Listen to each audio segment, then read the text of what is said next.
আল্লাহ পাক রব্বুল আলামিন কোরআন মাজিদের ভিতরে সূরাতুল বাকারা নামক সবথেকে বড় যে সূরাটি কোরআন মাজিদে এসেছে, মদিনার জিন্দেগিতে নাজিল হয়েছে।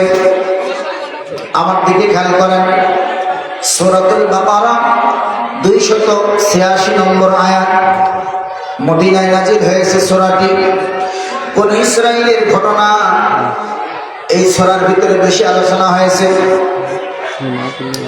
247 নম্বর আয়াত আমি আপনাদের সামনে তেলাওয়াত করেছি।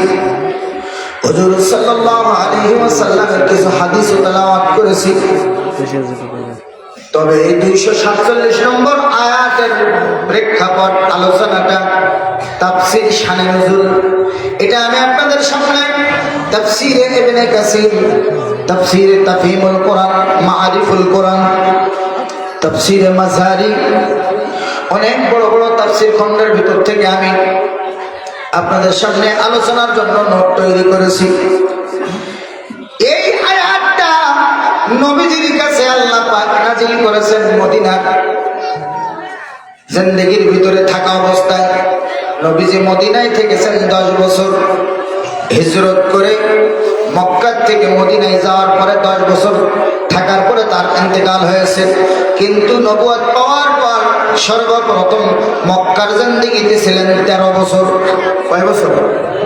আর হিজরত করে মদিনায় যাই কয় বছর? 10 বছর। 10 বছরের ভিতরে যে সূরাগুলি নাজিল হয়েছে, লম্বা লম্বা সূরা, বড় বড় সূরা, 2-1টা ছোট।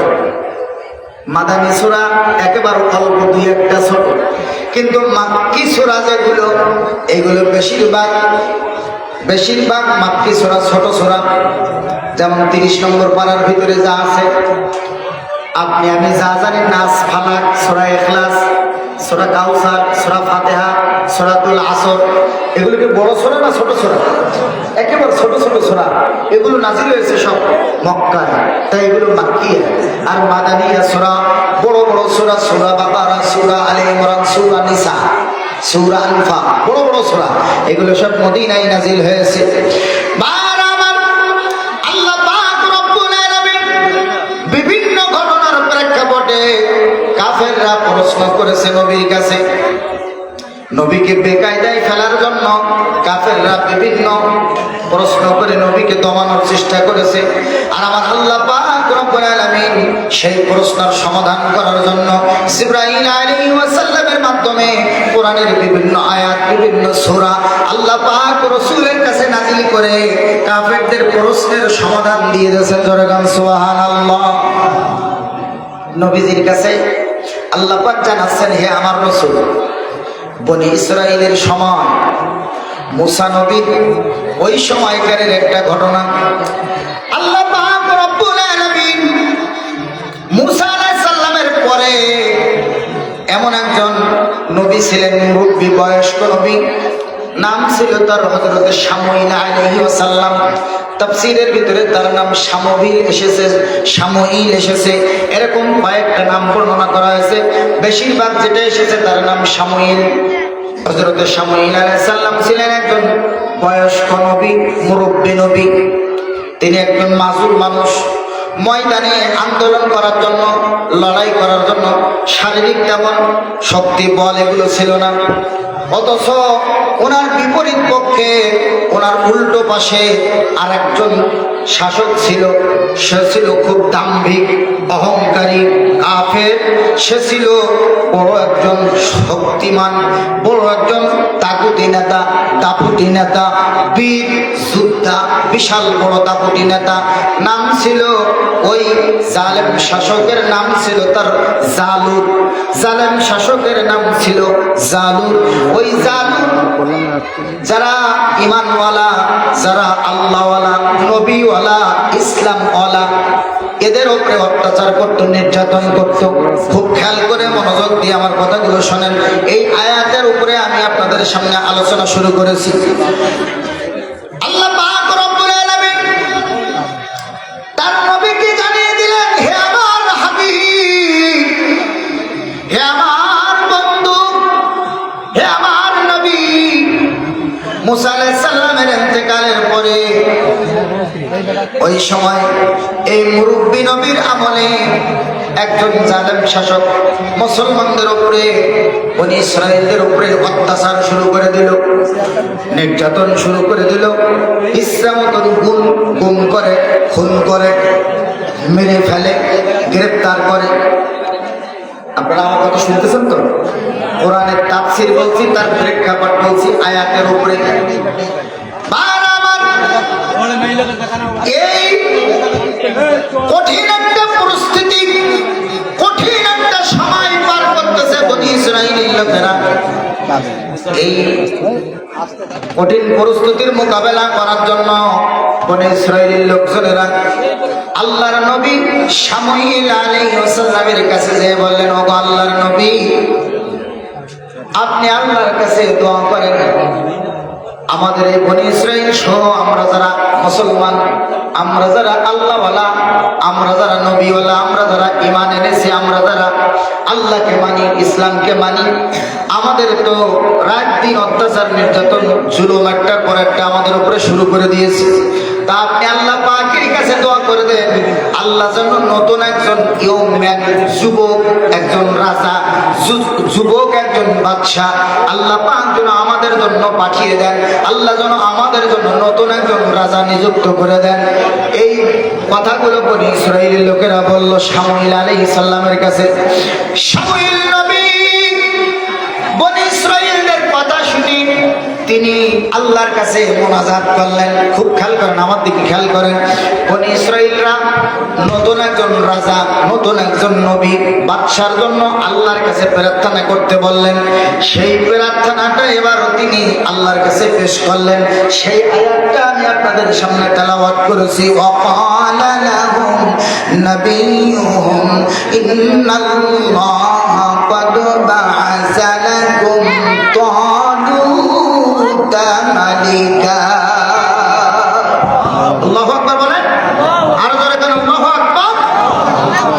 বনি ইসরাইলের নবী শামুয়েল আল্লাহ পাকের কাছে দোয়া করে দিলেন, ও আল্লাহ, বনি ইসরাইলের লোকেরা মহা বিপদে আছে, যন্ত্রণায় আছে, আমার বয়স হয়ে গেছে, আমি তাদের সঙ্গে মাঠে ময়দানে যেতে পারি না, কাজ করতে পারি না, প্রতিবাদ প্রতিরোধ করতে পারি না।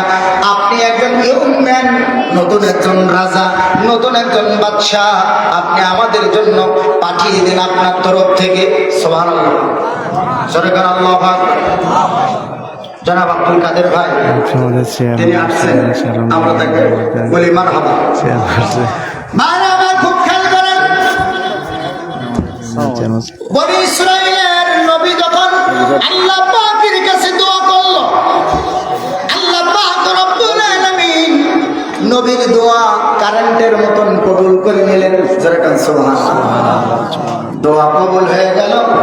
আল্লাহ তাআলা একজন নতুন রাজা, ইয়ং ম্যান, একজন বাদশা তিনি প্রস্তুত করলেন এই ইসরাইল, এই মুসা আলাইহিস সালামের উম্মত ভক্ত বনি ইসরাইলদের জন্য।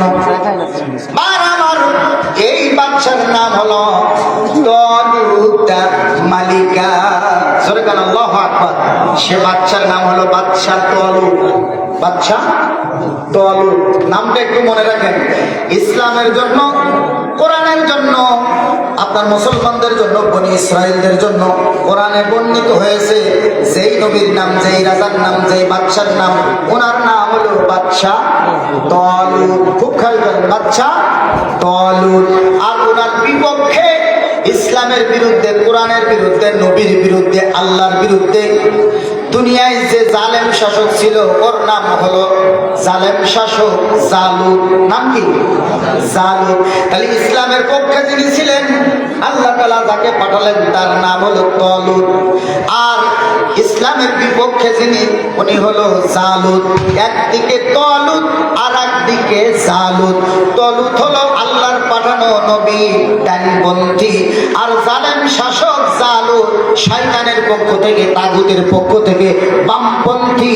সে হলো সব সময় মুসলমানদের উপরে অত্যাচার করে, নির্যাতন করে। কথা বলেন ঠিক ঠিক?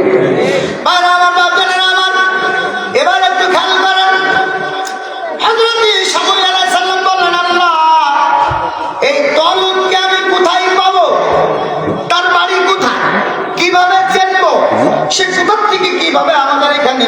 হবে আপনি একটু আমাকে বলে দিন। হযরতে শামুয়েল আলাইহিস সালামের কাছে আল্লাহ পাক ইলহামে জানিয়ে দিলেন, ও আমার নবী শামুয়েল, আমি উপযুক্ত সময় আমি আপনার হুজরায়, আপনার কামরায়, আপনার ঘরে, আপনি যেখানে থাকেন ওখানে আমি তাকে পাঠিয়ে দেব। নাম তার তালুত, নতুন বাদশা। সুবহানাল্লাহ। তবে আপনার কাজ হবে আপনার কাছে মুসা আলাইহিস সালামের রেখে যাওয়া যে লাঠি আছে, লাঠিখানা আপনি প্রস্তুত রাখবেন। আপনার দরবারে অনেক লোক আসা যাওয়া করে, যেই লোকটা আসবে ওই লাঠিটা মাথার থেকে পা পর্যন্ত মাপ দিলে দেখবেন একেবারে লাঠি বরাবর মাপে খেটে গেছে। লাঠির মাপে যদি না খাটে বুঝবেন এটা বাদশা না, তলুত না, সে হলো ভাওতাবাদী, মিথ্যাবাদী, ভণ্ড। অতএব তাকে আপনি মানবেন না। লাঠি মাথার থেকে পাও পর্যন্ত যদি মাপ খেটে যায় তাহলে বুঝবেন সেই হলো নতুন রাজা, নতুন বাদশা। আর যখনই দেখবেন মাপে কেটে গেছে সাথে সাথে আপনি তাকে জড়িয়ে ধরবেন এবং আপনার কূপের ভিতরে একটা তেলের পাত্র আছে, ওই তেলগুলো মাথায় ঢেলে দেবেন, তার মাথায় দেহতে মুখিতে মাখিয়ে দেবেন এবং আপনি তাকে জড়িয়ে ধরে আদর করবেন, চুম্বন করবেন।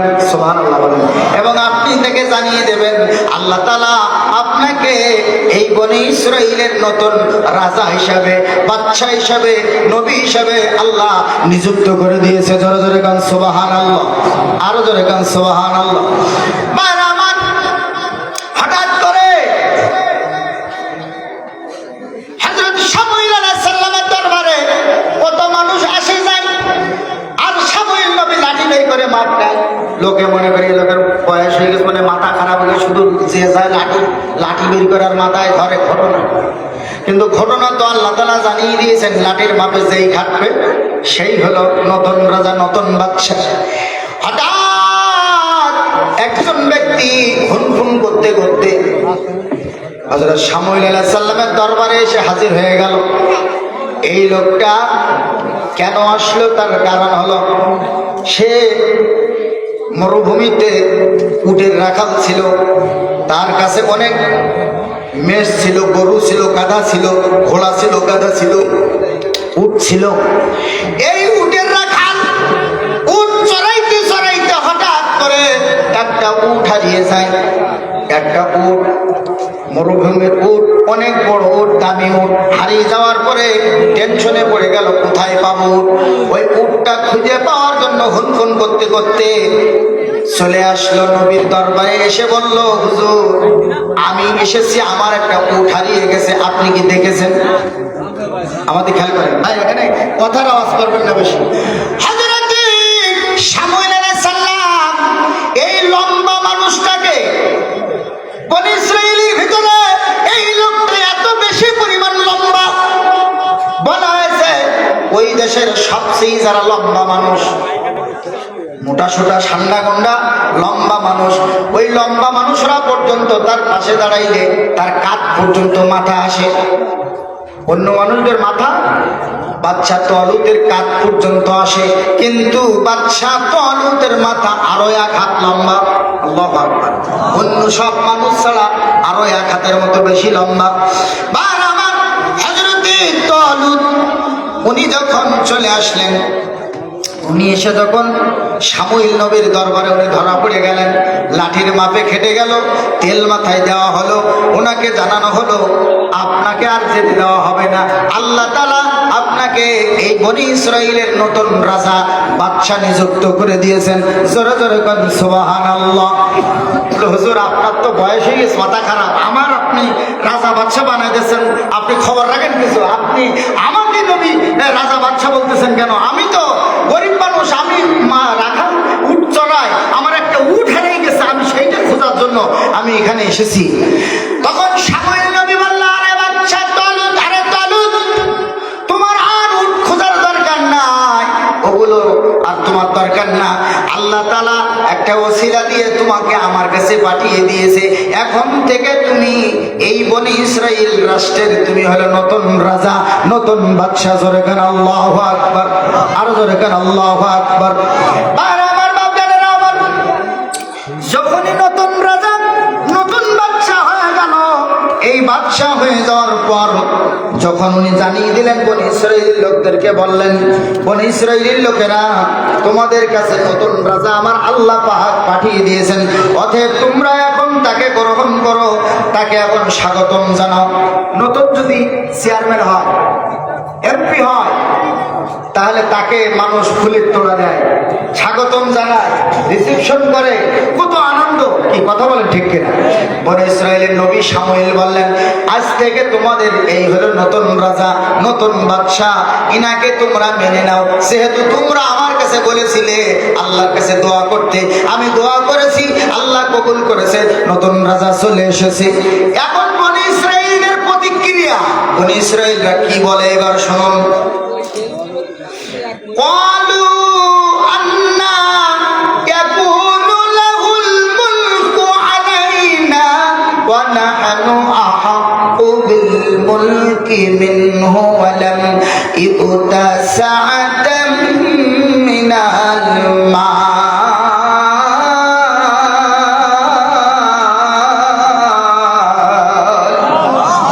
কার কথা? আল্লাহ পাকের কথা। কোরআনের ভিতরে আল্লাহ তাআলা জানিয়ে দিলেন, ও বনি ইসরাইলরা তোমরা শোনো, শামুয়েল নবী বলছেন আল্লাহ তাআলা তাকে নিযুক্ত করে দিয়েছেন, এখন তোমাদের আর না করার সুযোগ নাই। তখন বনি ইসরাইলের লোকেরা বলল, ওই লোকটাকে তো আমরা জানি ও রাখাল, ওর টাকা পয়সা নেই, ও আবার কেমন করে আমাদের রাজা হবে, বাদশাহ হবে, আমরা তাকে কিভাবে রাজা মানবো, বাদশাহ মানবো? সে তো, তার থেকে তো আমরা আরো বরঞ্চ রাজা হওয়ার বেশি হকদার। বনি ইসরাইলের ভিতরে যারা একটু ভালো টাকা পয়সা বলা, যারা চেহারা সুরূপ ভালো, এলাকায় যারা তারা যারা মোড়ল মাতব্বা, তারা যাদের একটু প্রভাব ভালো, ওরা বলছে, হে আল্লাহর নবী শামুয়েল, আপনি কাকে আমাদের রাজা বানাই দিয়েছেন? তাকে তো রাজা হওয়ার মতন কোনো যোগ্যতা নেই, তার তো টাকা পয়সা নেই, সে তো বড় বংশীয় ঘরের ছেলে না, অতএব আপনি তাকে কেন আমাদের রাজা বানাই দিচ্ছেন? আমরা তাকে রাজা মানতে পারবো না। বনি ইসরাইলের নবী বললেন, তোমরা রাজা মানতে পারো আর না পারো আমার কোনো যায় আসে না। আমার আল্লাহ পাকের কাছে দোয়া করেছিলাম, তোমরা আমাকে বলেছিলে, আমার দোয়া মাফিক আল্লাহ তাআলা তাকে রাজা নিযুক্ত করে দিয়েছেন, অতএব তোমাদেরকে এই তলুতকে রাজা মানতে হবে। তখন বনি ইসরাইলের লোকেরা বলল, সাআতাম মিনাল মাল, তার তো অর্থ সম্পদ নেই। ওই সময় লোকেরা মনে করতো রাজা বাদশাহ হতে গেলে, মেম্বার চেয়ারম্যান হতে গেলে, এমপি হতে গেলে বিশাল টাকা পয়সা থাকা লাগে।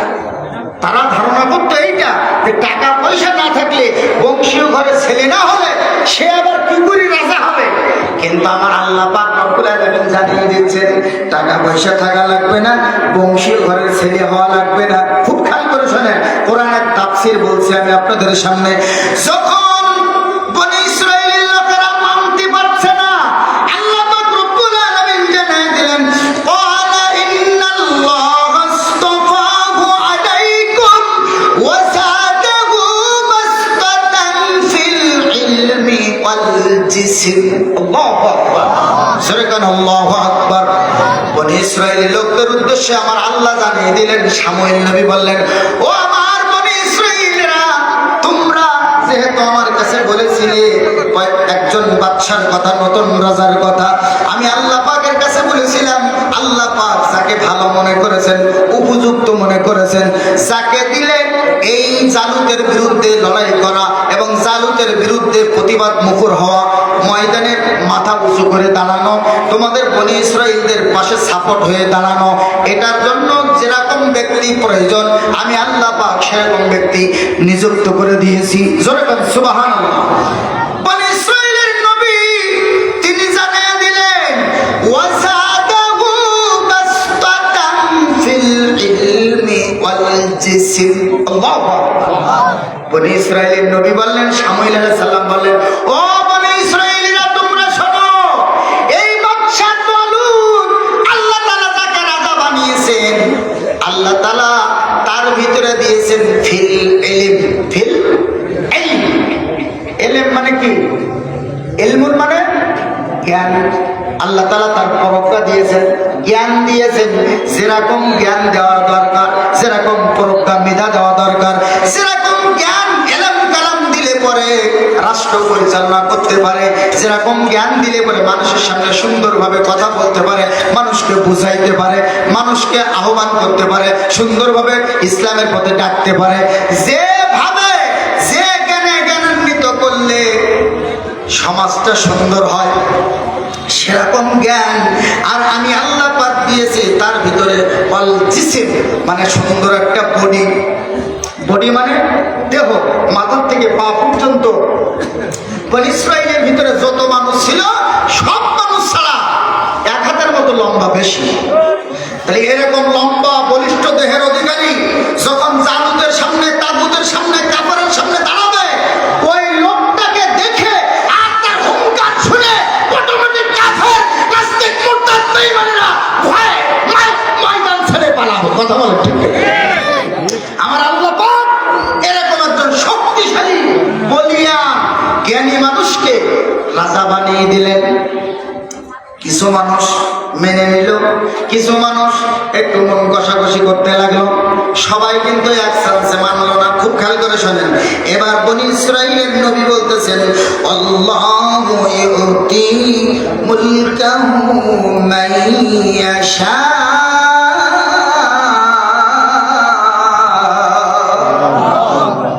আল্লাহ তাআলা জানিয়ে দিলেন, হে আমার নবী শামুইল, বনী ইসরাইলদেরকে বলে দাও, আমি আল্লাহ পাক যাকে ইচ্ছা তাকে আমি রাজত্ব দান করি, ক্ষমতা দান করি, পাওয়ার দান করি। জোরে বলেন সুবহানাল্লাহ। কে বলছে? আল্লাহ তাআলা জানিয়ে দিয়েছেন। তাহলে ক্ষমতা দেওয়ার মালিককে, পাওয়ার দেওয়ার মালিককে, সম্মান দেওয়ার মালিককে। কোরআনের আয়াত, একদম এদিক ওদিক যাওয়ার কোনো সুযোগ নেই।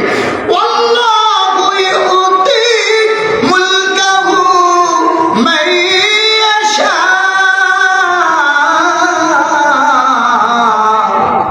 আল্লাহ তাআলা জানিয়ে দিলেন, আমি তলুককে রাজা নিযুক্ত করেছি।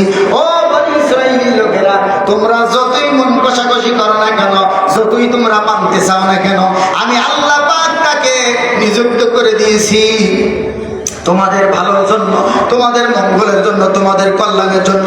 তোমরা এটাকে গ্রহণ করো। আল্লাহু ওয়াসিউন আলীম। জোরে বলো আল্লাহু আকবার।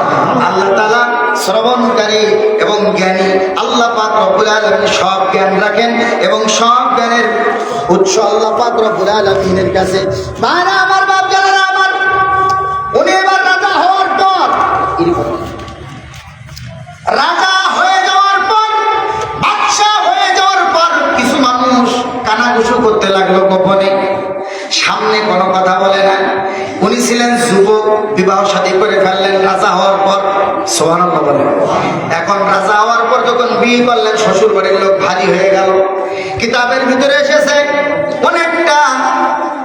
অনেকটা ছেলে সন্তানের ভিতরে একটা মাত্র মেয়ে, ওই পরিবারের জামাই হয়ে গেল বাচ্চা তলুক। তো ধরে নেন, আমি একটা উদাহরণ বলছি। মনে করেন 10 জন ভাই আছে আর একটা বোন। 10 ভাইয়ের 1 বোন হলে ওই বোনার মহব্বত, আদর, ভালোবাসা কম হবে না বেশি হবে? সবাই খেয়াল করবে আমাদের একটা বোনাই। এবং ওই বোনার বিরুদ্ধে যেন কেউ কথা না বলে, কেউ যেন মুখ না খোলে, আবল তাবল না করে। তাহলে 10 ভাই যখন একদিকে লাঠি উঁচু করে দাঁড়াবে বা তার পক্ষে দাঁড়িয়ে যাবে বোনার পক্ষে, তখন আর কেউ বলো কথা বলতে পারবে না, মতবারি করতে পারবে না। শ্বশুর বাড়ির লোককে আল্লাহ পাক ভারী বানিয়ে দিলেন।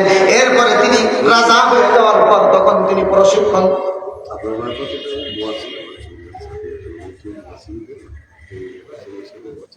জনাব চেয়ারম্যান সাহেব আব্দুল কাদের ভাই, তিনি দোয়া নিয়ে চলে যাচ্ছেন। আমরা সবাই দোয়া করি আল্লাহ তাআলা তাকে দ্বীনের জন্য আল্লাহ কবুল করুক, নেক হায়াত দান করুক। সবাই বলে আল্লাহুম্মা আমিন। আর আমাদের এই হেফজখানার জন্য একটু কিছু দানের ঘোষণা দিয়ে যাবেন, ওটা আমার দায়িত্বে আছে। ওটা একটু বলে গেলে আমার কাছে বললে আমি আচ্ছা আচ্ছা ঠিক আছে। আলহামদুলিল্লাহ। ভাই আমার, আল্লাহ পাক রব্বুল আলামিন আমাদের আলোচনাকে আপনাদের খারাপ রাখছে, চালাবো না বন্ধ করবো? নবী নিযুক্ত হয়ে যাওয়ার পর উনি ওনার মন্ত্রী পরিষদ, প্রজা এবং প্রশাসন যেভাবে সাজানো দরকার উনি সাজাই নিলেন। যেহেতু বনী ইসরায়েলের নতুন রাজা ইয়ং ম্যান, বলিষ্ঠ এবং জ্ঞানী মানুষ, উনি তাড়াতাড়ি করে সেনাবাহিনীর ভিতরে অনেকটা লোক নিয়োগ দিলেন, প্রশাসন নিয়োগ দিলেন, সেনাবাহিনী নিয়োগ দিলেন। আপনাদের এই এলাকার অনেক সেনাবাহিনীতে চাকরি করা ছেলে আছে।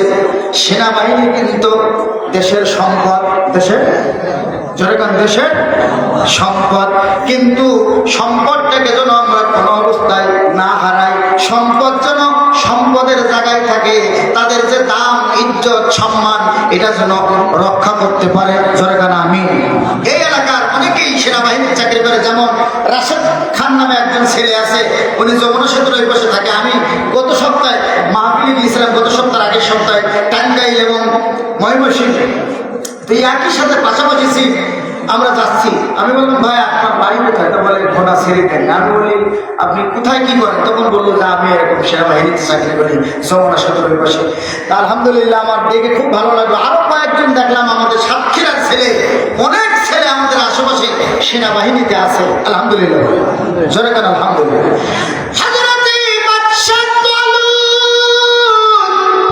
সেনাবাহিনীতে লোক নিয়োগ দিল, প্রশিক্ষণ দিয়ে তাদেরকে প্রস্তুত করতে লাগলো। কারণ বাচ্চা তলকে মাথা সোজা করে দাঁড়াইতে হবে, শিরুচু করে দাঁড়াইতে হবে, কারণ বাতিলের সাথে তাকে লড়াই করতে হবে, মোকাবিলা করতে হবে। ইতিপূর্বে মুসলমানদের উপরে অত্যাচার করেছে, বনি ইসরায়েলদের উপরে অত্যাচার করেছে, নির্যাতন করেছে, গুম করেছে, খুন করেছে।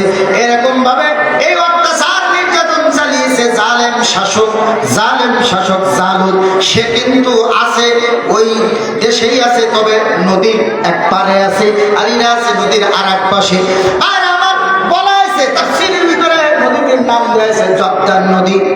কোন নদী? জর্দান নদী। অথবা বলা হয়েছে এর কোন উপশাখা নদী। এই নদীর সাথে তার সম্পর্ক। নদীর এক পাশে আছে জালেম শাসক, আর এক পাশে আল্লাহর পাঠানো রাজা বাদশাহ তলুত। জোরে কোন মারহাবা। উনি লোক নিয়োগ করতে লাগলো সেনাবাহিনীতে, ওনার দলে, ইসলামের দলে, উনি ইসরায়েলের দলে, মুসলমানদের ভিতর থেকে লোক নিয়োগ হতে হতে হতে হতে আপনার ধরে নেন লোক প্রায় নিয়োগ হয়ে গেছে 80,000। সুবহানাল্লাহ। উনি ইসরায়েলের রাজা বাদশা তলুতের দলে কত হাজার? 80,000। এখন এই লোকগুলো নিয়োগ হয়েছে, বেশ সময় লেগেছে। বনি ইসরায়েলের কিছু লোক বলল, আমরা আপনাকে বাদশা হিসেবে মেনে নিতে পারি, তবে আমাদের কিছু নিদর্শন আপনি একটু দেখান। খুব খেয়াল করে শোনেন, কিছু নিদর্শন একটু আমাদের দেখান। বাদশা তলুত এইবার নিদর্শন দেখানোর জন্য আমার আল্লাহ পাক কোরআনের আয়াত নাযিল করে দিলেন নবীর কাছে।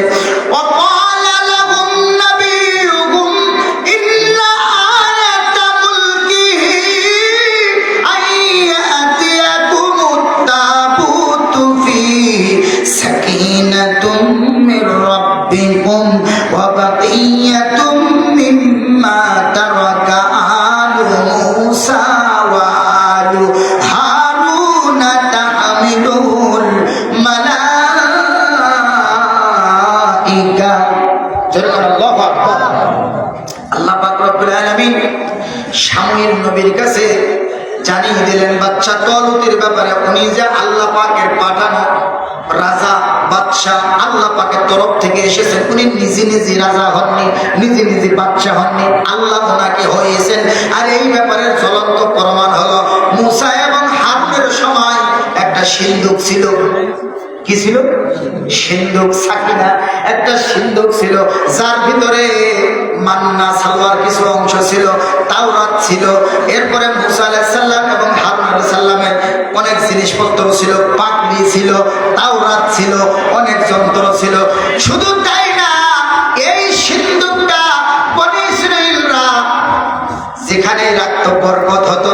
এরপরে এই সিন্দুক যদি কোনো যুদ্ধের ময়দানে নিয়ে ওরা রওনা দিত, তাহলে ওই যুদ্ধে তারা বিজয় লাভ করতো। একবার জোরে জোরে গান সুবহানাল্লাহ। যুদ্ধের ময়দানে এই সিন্দুক সামনে রাখলে যুদ্ধে অটোমেটিক মুসলমানরা বিজয় লাভ করতো। সুবহানাল্লাহ।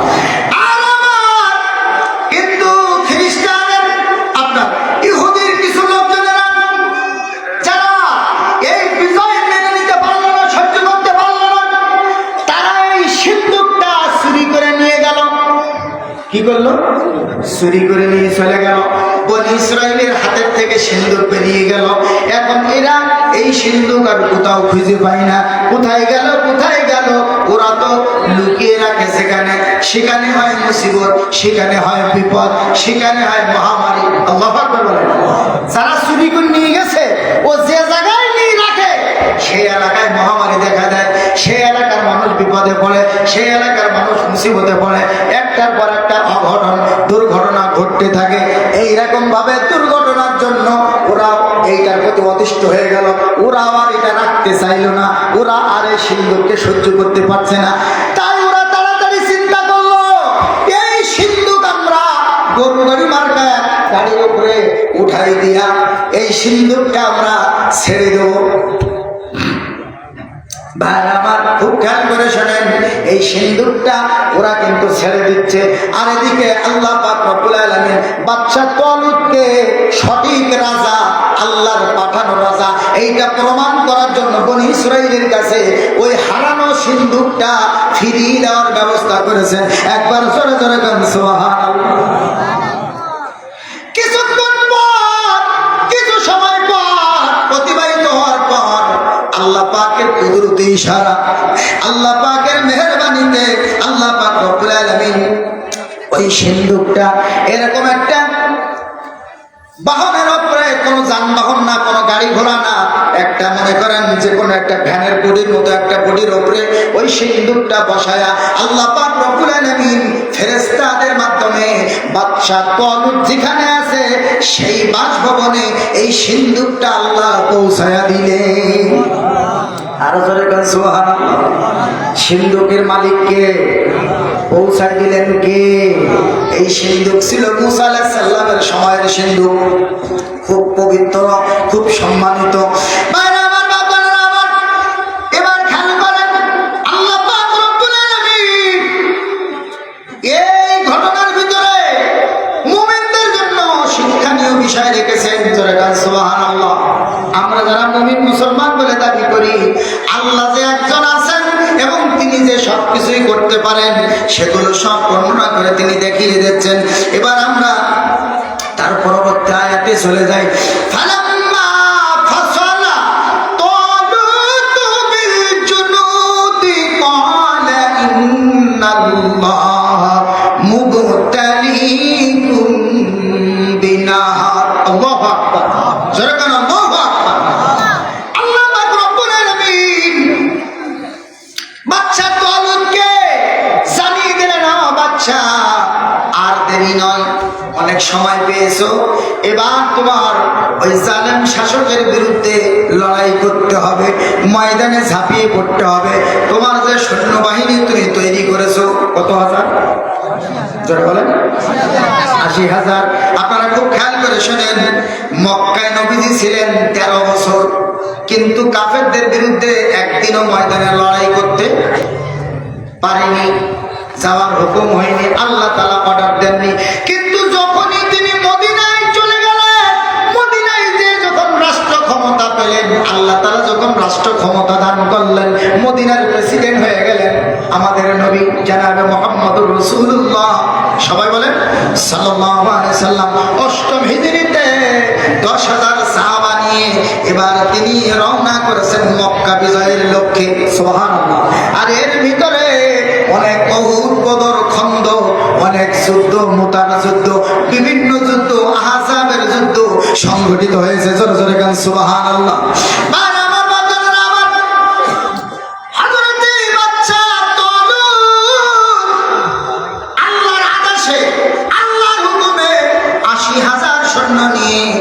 ওই যে জালেম শাসক তালুত, যে মানুষ হত্যা করে, খুন করে, গুম করে, মানুষকে ধরে বেঁধে নিয়ে চলে যায়, উধাও করে দেয়।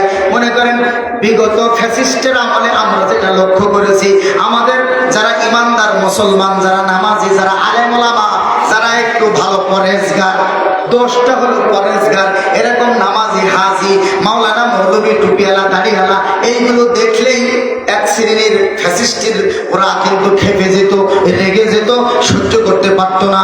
বাড়ির থেকে বেরিয়ে আপনি ঘোনার হাটেও যেতে পারতেন না, মোবারকের মোড়েও যেতে পারতেন না, বাদামতলায় যেতে পারতেন না, সাতক্ষীরা শহরে উঠতে পারতেন না।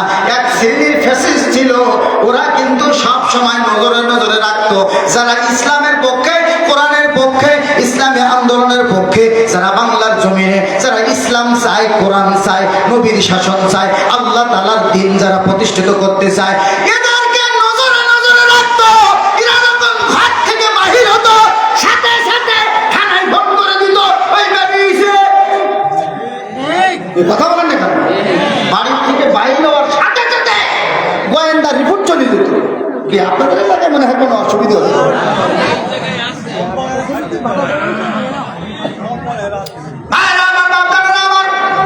আমাদের অপরাধটা কি? আমাদের দোষটা কোথায়? আমরা কোরআনের কথা বলি, ইসলামের কথা বলি, আমরা দেশকে ভালোবাসি, ইসলামকে ভালোবাসি।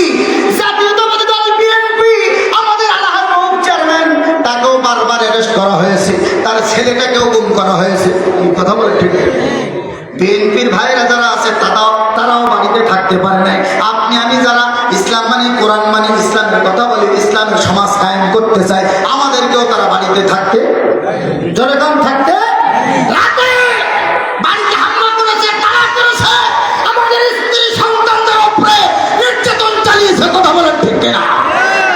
বাড়ির গোয়ালের গরু, ধান, টাকা পয়সা, স্বর্ণ অলংকার সব লুটপাট করে নিয়ে চলে গেছে।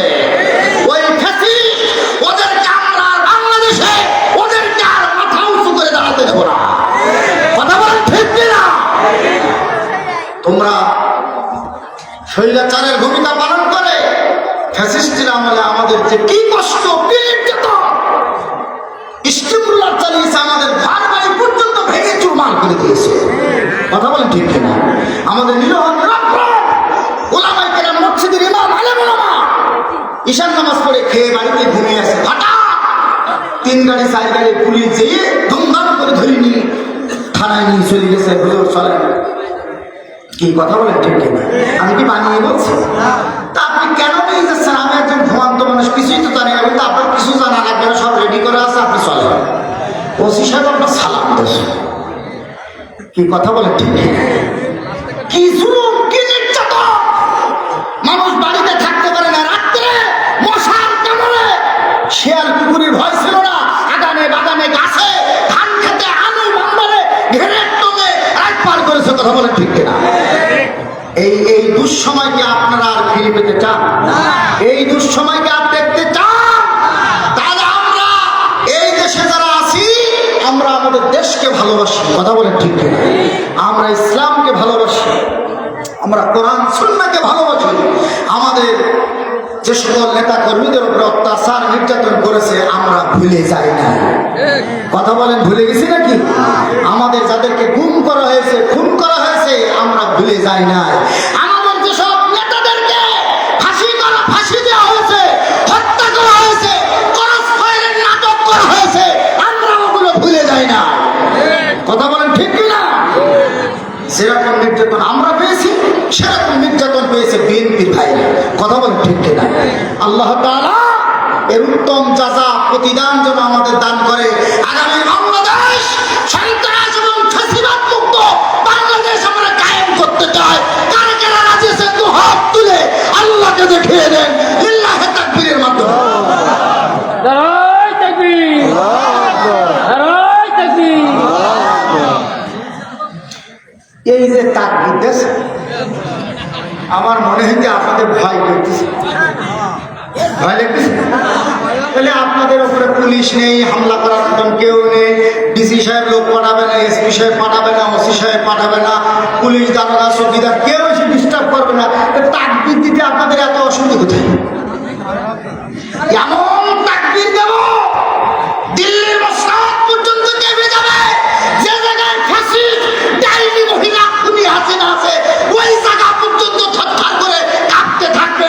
এই বিগত দিনে যেরকম ভূমিকম্প হলো, এইরকম ভূমিকম্পর মতো আমরা তাকবীর ধ্বনিতে এই ঘোড়া সিরিডাঙ্গা, এই মাদ্রাসার ময়দানকে মুখরিত করতে চাই। নারায়ে তাকবীর, হাত উঁচু করেন, হাত উঁচু করেন।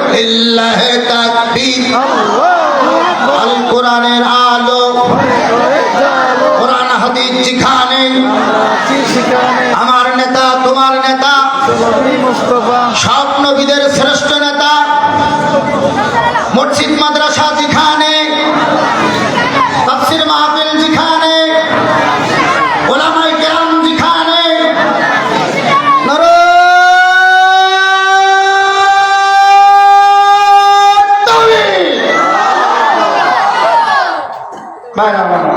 আপনাদের কি কষ্ট হচ্ছে? রাগ করতেছেন না? আমি কি একটাও বাড়ির থেকে বানিয়ে বলছি? যা কোরআনে আছে আর যা ঘটেছে, ইসলামটা হলো সমসাময়িক। কোরআনটা বাস্তব প্রেক্ষাপটের উপরে আল্লাহ তাআলা মিল রেখে কোরআন নাযিল করেছেন। সুবহানাল্লাহ সুবহানাল্লাহ। যারা পিঠ বাঁচানো ওয়াজ করে, মসজিদের ইমামতি টেকানো বক্তব্য দেয়, এই সমস্ত হুজুরের ওয়াজ শোনাও না যায়, এইরকম ব্যবসায়ী হুজুরের পিছনে নামাজ পড়াও না যায়, কারণ ওরা তো মুনাফিক। ওরা শুধু ইমামতি ঠিক রাখার জন্য, ওয়াজ ঠিক রাখার জন্য ওরা হক কথা সমাজে বলে না। কথা বলে ঠিক কিনা? আপনার চাকরি থাক বা না থাক, আপনার খাওয়ানোর মালিক কিন্তু কমিটি না। আপনার খাওয়ানোর মালিক এই মাহফিল কমিটি না। অতএব আপনার খাওয়ানোর মালিক যিনি, তিনি কে? জোরে বলে তিনি কে? আপনাকে আমাকে ওই আল্লাহর রাজি খুশির জন্য আপনাকে আমাকে কোরআন থেকে হক কথা বলতে হবে এবং সমাজে কোরআনকে বাস্তবায়ন করতে হবে। আল্লাহ তাআলা তৌফিক দান করুন। সবাই বলে আমার ৮০,০০০ সৈন্য উনি যখন নিয়ে রওনা দিলেন, জালেম শাসক ওই জর্দান নদীর ওপারে, উনি কিন্তু প্রস্তুত ১,০০,০০০ সৈন্য নিয়ে। উনি হলো সশস্ত্র বাহিনী, ১,০০,০০০ সৈন্য ওনার রেডি। এই যারা বনি ইসরাইলের লোক, বাদশা তলুতের লোক, এদের খতম করার জন্য এই ৮০,০০০ লোক বাদশা তলুত যখন সাথে নিয়ে রওনা দিলেন, আমার আল্লাহ পাক রব্বুল আলামিন বলেন, বাদশা তলুত, আমি ৮০,০০০ লোকদেরকে একটু পরীক্ষা নিতে চাই, এর মধ্যে সব ইমানদার কিনা, এর মধ্যে মুনাফিক আছে কিনা, ভেজাল লোক আছে কিনা একটু দেখতে চাই। আর তার জন্য আমি ওই যুদ্ধের ময়দানে যাওয়ার আগে একটা নদী তাদেরকে পার হতে হবে সাঁতার কেটে। এই নদীটা হলো জর্দান নদী বা নদীর উপনদী, শাখা কোনো নদী। এই নদী পার হয়ে ওই জালুত বাহিনীর সামনে মোকাবেলা করার জন্য যেতে হবে। ভাইরা আমার, বাপজনেরা আমার, জালুত বাহিনী ওদিকে অস্ত্রে শস্ত্রে সজ্জিত। তলুত ইনি ওনার সৈন্যবাহিনী নিয়ে রওনা দিয়েছেন, কিন্তু আল্লাহ তাআলা পরীক্ষা নিতে চাইলেন। নদী পার হবে সাঁতার কেটে, এই নদীর পানি থাকবে কাছের মতন স্বচ্ছ, মানে একেবারে সুন্দর চাকচিক্যপূর্ণ পানি। এই পানি দেখলে মনে হবে পানিটা ধরে ২ হাত দিয়ে এরকম গাল ভর্তি করে খায়। এরপরে ওই সময় তোমার সৈন্যদের পানির পিপাসা লাগবে, কষ্ট হবে, তারা মনে করবে এই পানি আমি যত সময় পারি খাবো। আল্লাহ পাক রব্বুল আলামিন জানিয়ে দিলেন, আমান শারিবা মিনহু ফালাইসা মিন্নি ওয়া মান লাম ইয়াতআমহু ফাইন্নাহু মিন্নি। আল্লাহু আকবার। আল্লাহ পাক রব্বুল আলামিন বললেন, তলুত, তুমি সবাইকে জানিয়ে দাও, এই নদী পার হবে ঠিকই, কিন্তু পানি পান করা যাবে না। যারা পানি পান করবে তারা তোমার উম্মত থাকবে না, তারা তোমার সৈন্যবাহিনী থাকবে না। তবে আল্লাহ পাক কিন্তু নিষ্ঠুর এবং নির্দয় না। আল্লাহ পাক রব্বুল আলামিন হলেন দয়ার সাগর। সুবহানাল্লাহ।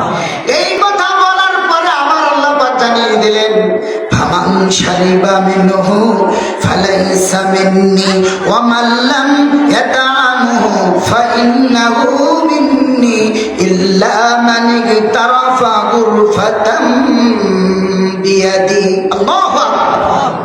ও বাচ্চা তলুত, যেহেতু পানি পান করার জন্য ওদের পিপাসা লাগবে, নদী পার হওয়ার সময় যখন সাঁতার দিয়ে পার হবে তখন ওদের কষ্ট হয়ে যাবে, অনেক দূর থেকে এসে নদী পার হতে পানি খেতে মন যাবে। তবে পানি যদি খায় ১ আজলা অথবা আধা আজলা, ১ আজলা অথবা আধা আজলা, এরকম সামান্য অল্প কিছু পানি খেতে পারবে, বেশি পানি খেতে পারবে না। তবে না খাওয়াই উত্তম, না খাওয়াটাই ভালো। যেহেতু এই পানিটা এতটা চমকপ্রদ সুস্বাদু, খেলে মনে হবে আর একটু খাই। যেহেতু পানি খাওয়ার জন্য তাদের তৃষ্ণার্ত থাকবে, আর ওই তৃষ্ণার্ত অবস্থায় পানি যখন ওর মজা, ওর স্বাদ যখন জিভে ধরে ফেলবে, তখন মনে হবে যে 1 আজলা না 2 আজলা 5 আজলা 10 আজলা আর একটু বেশি করে খায়, এরকম খেতে মন চাবে। ভাইরা আমার, সতর্কবাণী। এরকম ভাবে আমাদের সমাজে দেখবেন কিছু ঘুষখোর সুদখোর আছে, ওরা প্রথম 10 টাকার থেকে খাওয়া শুরু করে, কিন্তু যখন সুযোগ পেয়ে যায় তখন আর 10 টাকা না 10,000 না 10 লাখ পর্যন্ত চলে যায়। শুধু ব্যান্ডেল একটা সিগনেচার দেবে, কবে নিশো ব্যান্ডেল, ডাইন হাতেও নেবে না, বাম হাতের নিচে দরবারে বলবে এই জায়গায় দাও। কি কথা বলেন ঠিক? এখানে কিছুদিন আগে দেখলাম একজন ওসি সাহেবের কিছু টাকা দিয়েছে 1 ব্যান্ডেল। তো ওসি সাহেব ওই টাকা আমার এরকম করে গুনি দিয়েছে। টাকাটা কিন্তু ঘুষের টাকা। কিসের টাকা? উনি যখন গুনতেছে, তখন যিনি দিচ্ছেন উনি বলছেন, স্যার এটা আবার গুনার দরকারকে আপনি ঢুকিয়ে রাখেন। তখন ওসি সাহেব বলছে, টাকা গুনি নেওয়া সুন্নাত। টাকা গুনি নেওয়া, কিন্তু টাকা নিচ্ছে কিসে? ও যে ঘুষির টাকা নিচ্ছে, ওদিকে আর হুঁশ নেই, কিন্তু টাকা গুনি নেওয়া সুন্নাত, এটা বড় মাথায় খেয়াল আছে। কত বড় হারামখোর, কথা বলেন ঠিক কিনা? এইরকম সুদখোর, ঘুষখোর, লম্পট, বদমাশ আর আমরা চেয়ারে দেখতে চাই না। কি কথা বলেন ঠিক কিনা? আমরা চাই নামাজি, আমরা চাই আল্লাহওয়ালা, আমরা চাই কোরআন প্রেমিক, কোরআনের আলেম। ধরে বলেন ঠিক কিনা? আল্লাহ তাআলা তৌফিক দান করুক, বলে না। তাহলে পানি দিলে গেল কত হাজার? 80,000। সত্য পানি বেশি খাওয়া যাবে না, অল্পই খেতে হবে। যদি খায় অল্প, যদি না খায় বেশি, যদি খেয়ে ফেলে তাহলে কিন্তু অবস্থা বেগতিক। বেশি খালি কি হবে? ওদের পেট এইরকম বড় মেটি জ্বালা, বড় এইরকম বড় গোপাল ভাড় বা মোটু পাতলু, এই যে মোটা, এইরকম বড় বেড়ালের মতো, এইরকম বড় মেটির মতন পেট হবে। ওই পানি খেয়ে ওই নদীতে এমন অবস্থা হবে, শুধু ওই মুখটা আর নাকটা এরকম শুকুতে শুধু পেট উঁচু করার ক্ষমতা আর সাঁতার কাটার ক্ষমতা ওদের থাকবে না। ওরা নদী পার হতে পারবে না, ওরা ওই নদী পার হয়ে যুদ্ধর ময়দানেও যেতে পারবে না। ওই জায়গায় ওই ফুসফুস করতে করতে সুসুলিদুর তাড়িয়ে যখন পানি ফেলা হয়, ওর তো তার গতি থাকে না, ওই জায়গায় শুধু ফুসফুস করে, আর কিছুক্ষণ পর দেখা যায় যে ডুবি মরি গেছে। বাচ্চা আপনার হুকুমে উনি বলে দিলেন, পানি যদি বেশি খা উঠতে পারবা না, জিহাদের মাঠে যেতে পারবা না, ওই নদীতে কিন্তু হাবুডুবু খেয়ে মরা লাগবে। দেখা গেল এই নদীর থেকে মাত্র 4,000-এর মতো লোক পানি নদী পার হয়ে ওপারে গেছে। কয় হাজার? আর লোক ছিল কত হাজার? তাহলে কি খাওয়া খেয়েছে, কি জনমের খাওয়া খেয়েছে? 76,000 ওই জায়গায় সব হাবুডুবু খেয়ে ঢ্যামসার মতন ঝুলিছে, আর ওই জায়গায় সব ডুবি মরিছে। উঠিছে মাত্র 4,000। এইবার কিছু দূর যাওয়ার পর তখন ওরা বলতেছে, গল্পটা শেষ করে এরপরে তো একটা ঘোষণা, প্রধান বক্তা কিন্তু আমাদের এখানে পৌঁছায় গেছেন। জোরে কান আলহামদুলিল্লাহ, জোরে কান মারহাবা, লিল্লাহি তাকবীর, লিল্লাহি তাকবীর। প্রধান বক্তার আগমন। আপনারা যারা দূরে আছেন তাড়াতাড়ি মাঠের ভিতরে চলে আসে। আমি আমার আলোচনা খুব তাড়াতাড়ি শেষের দিকে নিয়ে আসবো। এখন যুদ্ধের ময়দানে যাওয়ার জন্য 4,000 লোক নদী পার হয়ে উঠে হাঁটা শুরু করেছে। কিন্তু ওই সময় যখন জানতে পারলো যে ওদের সামনে জালুক বাহিনী আছে প্রায় 1 লক্ষ। কত? কিন্তু এরা 1 লক্ষর কাছে 4,000, এটা একেবারে সামান্য। এরা এই 4,000 মানুষ 1 লক্ষ মানুষের সামনে দিয়ে কি করবে?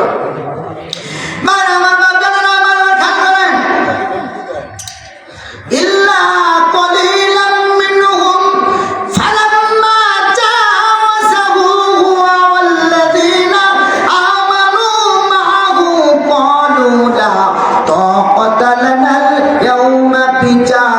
وطالوت وجنوده قال الذين يظنون أنهم ملاقو الله كم من فئة قليلة غلبت فئة كثيرة بإذن الله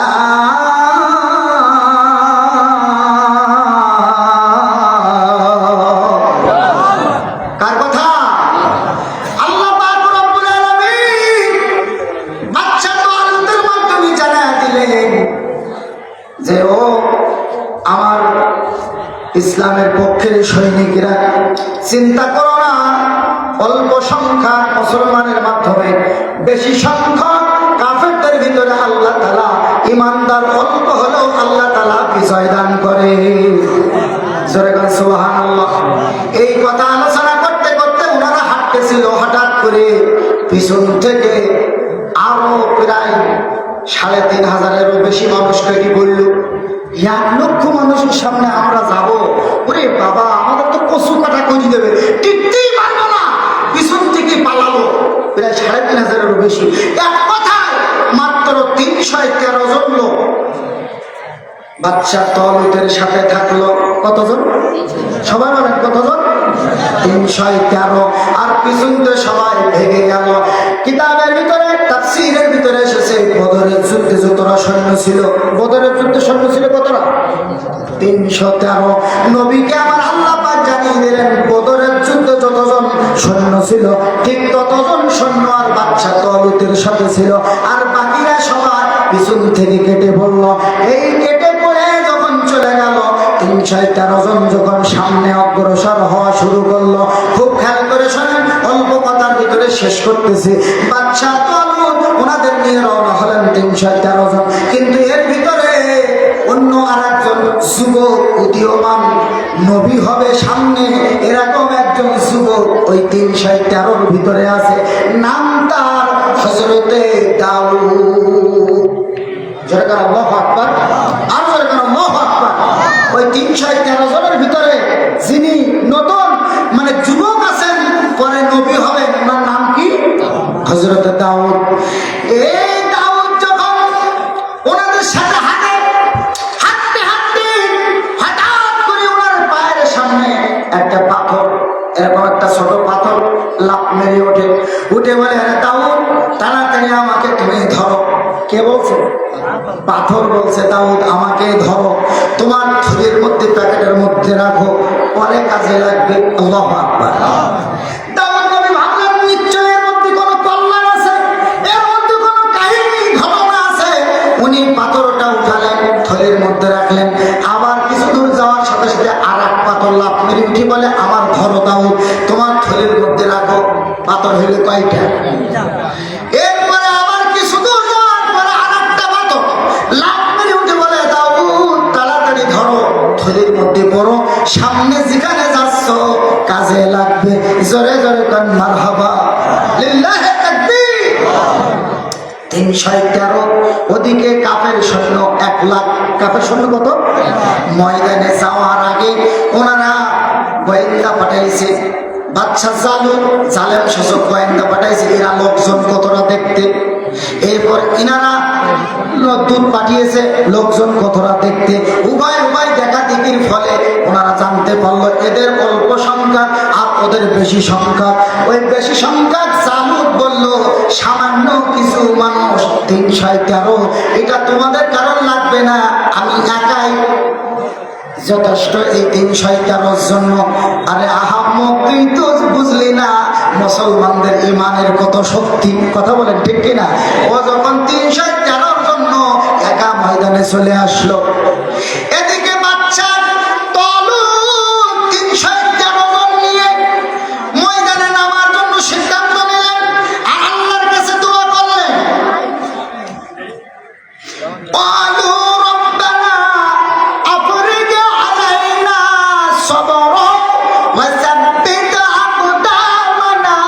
وانصرنا على القوم الكافرين।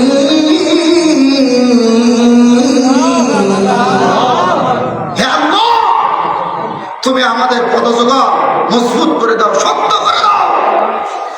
আর তুমি আমাদের উপরে তুমি সবর করো, আর আমাদের সবর করার তৌফিক দাও, এবং আমরা যেন ওদের সাথে ময়দানে টিকে থাকতে পারি। তুমি কাফেরদের বিরুদ্ধে আমাদের জন্য তুমি সাহায্যকারী হয়ে যাও। জোরে বলো সুবহানাল্লাহ, আর জোরে বলো সুবহানাল্লাহ। এই দোয়া করে ময়দানে নামবে। ঠিক ওই সময় ওই যে যুবক দাউদ 3 পাথরওয়ালা বলছে, বাদশা কলু, আপনি যদি কিছু মনে না করেন আমি একটা কথা বলবো। কি কথা? তো বলে 313 জন, এত মানুষ যাওয়ার দরকার নেই, যেহেতু ওদের ভিতর থেকে আসছে একজন, তা আমাদের 313 ভিতরে 312 জন আপনি শুদ্ধ এই জায়গায় থাকেন। আমি একা দাউদ, আল্লাহ আমার সাথে আছে, আর 3 পাথর আমার সাথে আছে। আমি এই 3 পাথর নিয়ে ওই জালেম শাসক জালুতের জন্য আমি একাই যথেষ্ট। জোরে গান আল্লাহু আকবার, আরো জোরে গান আল্লাহু আকবার। ভাইরা আমার, বাপ জানেরা আমার, এবার কিন্তু মাঠে নামানামি, ওদিকে একজন, এদিকেও কিন্তু 313 না, এখানেও একজন, নামটা কি? দাউদ। এখন এইবার এই জালুত আর এই দাউদ এই সম্পর্কে আমার আল্লাহ তাআলা কোরআনে আয়াত নাযিল করে দিলেন, ফাহাসাবুহুম বিইذنিল্লাহ ওয়া ক্বাতালা দাউদ জালুত ওয়া ক্বাতালা দাউদ জালুত ওয়া আতাহুল্লাহুল মুলকা ওয়াল হিকমাতা ওয়া আল্লামাহু মিম্মা ইয়াশা।